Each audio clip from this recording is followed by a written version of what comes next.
Good morning सभी को। हम लोग देख रहे थे मेजरिंग इंस्ट्रूमेंट। लाइट आ रही, थोड़ा सा इसको बंद कर दें।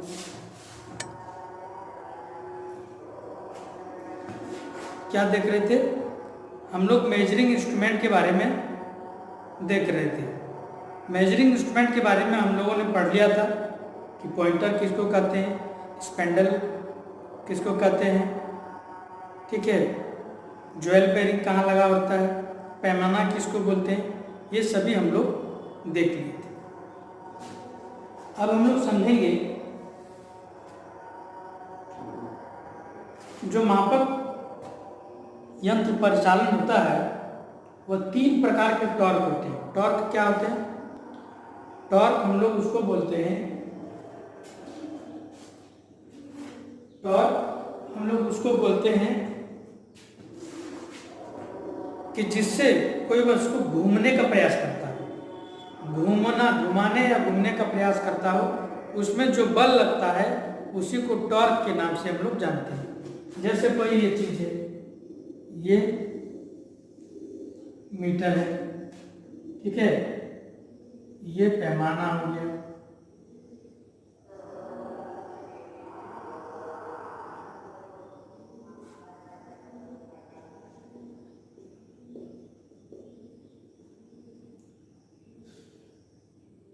पचास, 100, 150, 200, 250, 300, 350, 400, 450।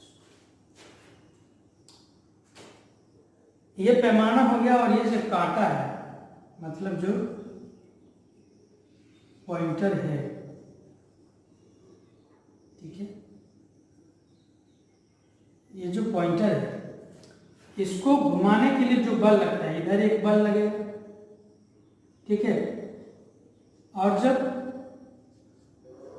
इधर बल लगेगा कांटे में, तो जब कांटा यहाँ पहुंच जाएगा तो कुछ बल इधर भी लगेगा, फिर से पुनः 0 होने के लिए। ये मान लीजिए यहाँ 0 है, ठीक है, इधर भी बल लगेगा। और जब दोनों तरफ बल लगेगा, जब दोनों तरफ बल लगेगा तो इसमें क्या होगा? इसमें कंपन होगा। इसमें क्या होगा? कंपन होगा। तो कंपन में भी एक प्रकार का क्या लगेगा? बल लगेगा, इधर और इधर हिलेगा कांटा। तो इसमें जो बल लगता है, इसमें जो टॉर्क लगता है, 3 प्रकार के टॉर्क लगते हैं। कितने प्रकार के टॉर्क? 3 प्रकार के टॉर्क लगते हैं। एक को बोलते हैं हम लोग डिफ्लेक्टिंग टॉर्क। पहला क्या है? Deflecting torque.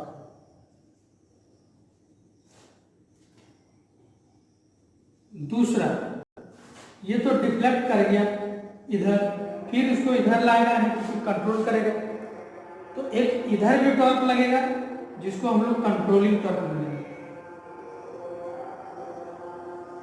कंट्रोलिंग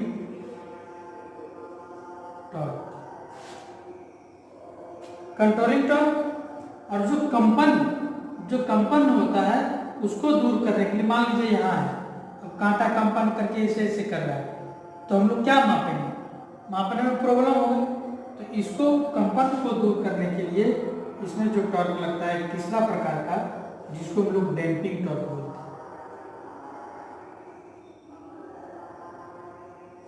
कौन सा टॉर्क बोलते हैं? Damping torque.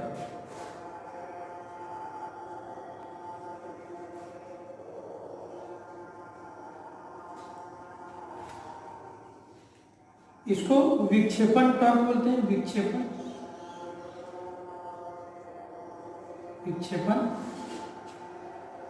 टॉर्क। इसको नियंत्रक टॉर्क बोलते हैं।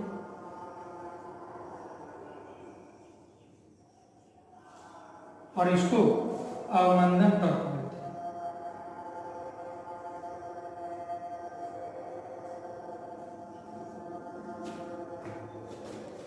समझे कि नहीं समझे? 3 प्रकार के टॉर्क कार्य करते हैं एक होते हैं डिफ्लेक्टिव टॉर्क, दूसरा कंट्रोलिंग टॉर्क और तीसरा डैम्पिंग टॉर्क। ये तीनों टर्म को अच्छे तरीके से समझेंगे। देखिए, इसको टॉर्क बोलेंगे कांटे को या स्पेंडल को पूर्वांकित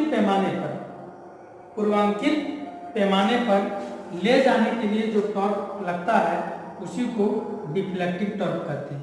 इधर जो लगेगा यानी कि पूर्वांकित मतलब पहले से जो अंकित है उस पैमाने की ओर ले जाने वाले टॉर्क, स्पेंडल को पॉइंटर को ले जाने के लिए जो टॉर्क उत्पन्न होता है, जो टॉर्क लगता है उसी को डिफ्लेक्टिव टॉर्क। इधर जो लगेगा वो डिफ्लेक्टिंग होगा।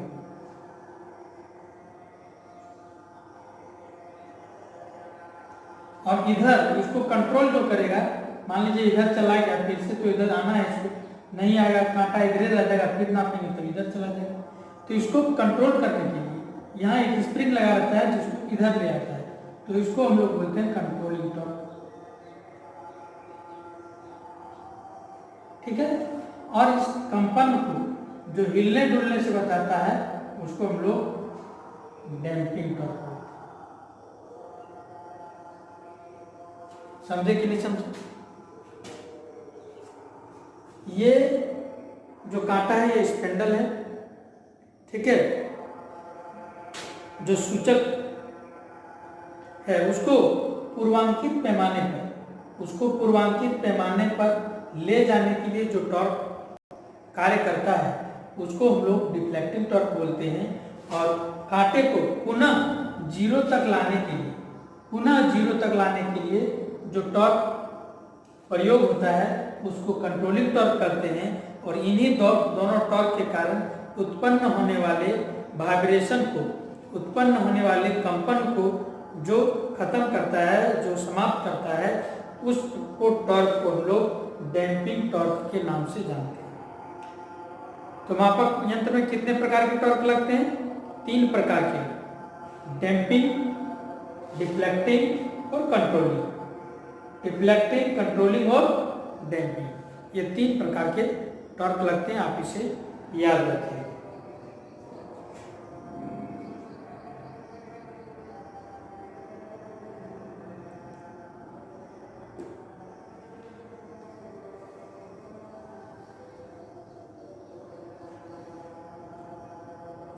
देखिए, विक्षेपक जो टॉर्क डिफ्लेक्टिंग टॉर्क होगा वो तो करंट और वोल्टेज के कारण होगा, लेकिन ये कंट्रोलिंग टॉर्क किसके कारण होता है और डैम्पिंग टॉर्क किसके कारण होता है, ये हम लोग देखेंगे।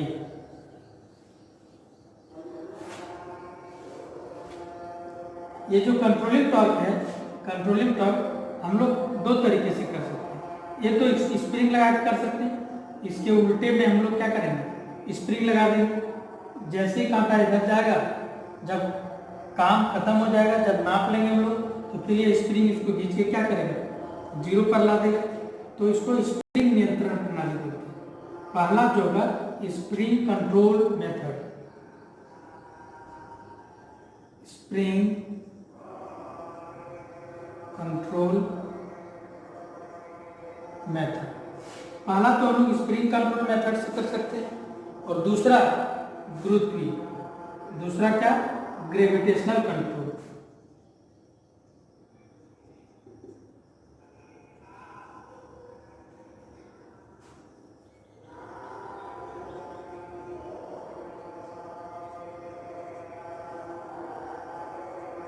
Gravitational control method. Gravitational control method क्या होता है? ग्रेविटेशनल कंट्रोल मेथड इसी प्रकार का इसमें क्या लगा दिया जाता है, भार लगा दिया जाता है। ठीक है, यहाँ इस प्रकार से एक कुछ भार लगा दिया जाता है, जो क्या है, जो कांटे को इस भार के कारण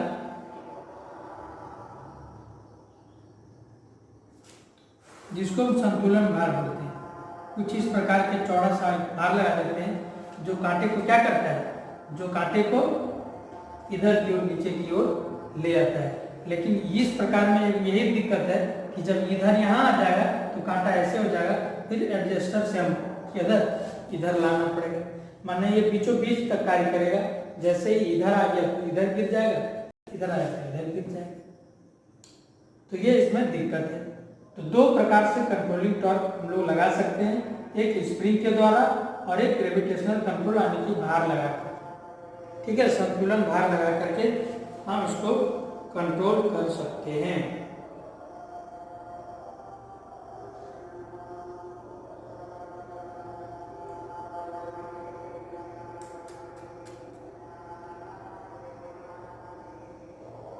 ठीक, दो तरीके से हम लोग इसको कंट्रोल कर सकते हैं। पहला किसके कारण? स्प्रिंग के कारण, और दूसरा ग्रेविटेशनल के कारण। अब देखेंगे डैम्पिंग टॉर्क। डैम्पिंग टॉर्क को हम लोग कैसे कैसे कंट्रोल करें।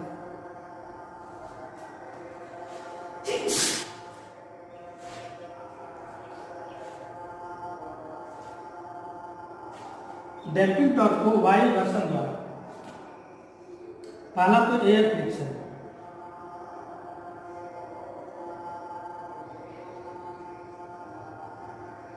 एयर फ्रिक्शन मेथड, ये किसका है? ये डैम्पिंग का है, ये डैम्पिंग का है। एयर फ्रिक्शन मेथड क्या करते हैं, इस प्रकार इसमें एक एयर का चैम्बर लगा देते हैं, ठीक है, जिसमें एक वाशर लगा हुआ रहता है, इसमें वायु भरा हुआ रहता है। ठीक है, ये जैसे ही कांटा इधर जाएगा, ये प्रेशर इसको क्या करेगा? प्रेशराइज करेगा। प्रेशराइज करेगा तो यहाँ दबाव उत्पन्न हो जाएगा। जैसे ही ये कांटा का जो बल लग रहा है वो खत्म हो जाएगा, फिर ये वायु उसको क्या करेगा? इस वाशर को धकेलेगा, धकेलेगा तो कांटा को क्या करेगा? वो नीचे की ओर कर देगा। तो एयर फ्रिक्शन मेथड इसको बोलते हैं। एयर फ्रिक्शन मेथड, इसी में अगर हम लोग ऑयल भर दें तो ऑयल फ्रिक्शन मेथड हो जाएगा। ऑयल फ्रिक्शन मेथड, जैसे मान लीजिए साइकिल में हम लोग हवा डालते हैं, वही क्या है? एयर फ्रिक्शन मेथड है। ऐसे हम लोग दबाते हैं तो क्या चाहता है? वो चाहता है कि हमें ऊपर फेंक दे। छोटा छोटा बच्चा अगर दबाएगा तो उसको क्या करेगा?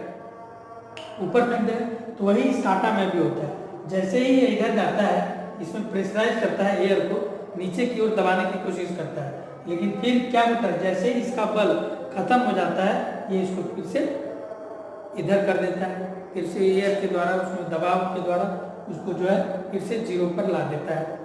जब हम लोग करंट को हटा लेते हैं तो करंट को लगा देंगे तो जो है दबा देगा इसको, लेकिन जैसे ही करंट को हटाएंगे ये बल कमजोर हो जाएगा, जिसके कारण ये क्या करेगा? इसको इधर कर देगा। नहीं, ये तो डैम्पिंग टॉर्क है।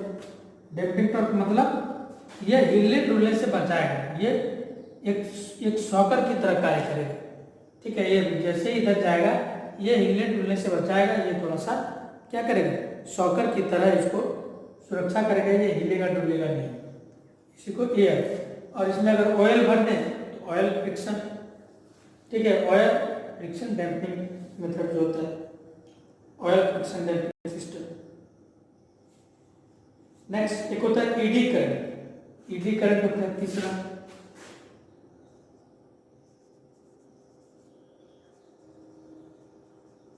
Eddy current method, eddy current method में क्या होता है? इसी में एक चकती लगा होता है, ठीक है, यहाँ एक डिस्क लगा होता है, जो करंट के कारण क्या होता है? जो करंट के कारण इसी में ये जो है, इसी में करंट के कारण ये घूमता है और फिर इस पर जो एक प्रकार का बल लगता है। ये जो है तब समझ में आएगा, थोड़ा सा आपको प्रॉब्लम होगा, थोड़ा थोड़ा आप समझ लेंगे, उसके बाद चित्र के माध्यम से आपको हम समझाएंगे। देखिए क्या होता है। ये ईडी करंट मेथड हम आपको बता रहे हैं कैसे कंट्रोल किया जाता है।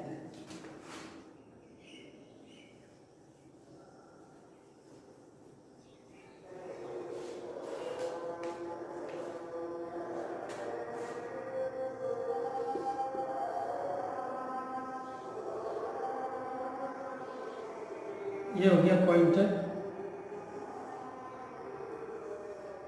ये हो गया एक्स, एक्सल, और इसी में एक डिस्क लगा हुआ होता है और यहाँ परमानेंट चुंबक लगा हुआ होता है। क्या लगा होता है? परमानेंट चुंबक लगा हुआ होता है, इसको स्थायी चुंबक बोलेंगे।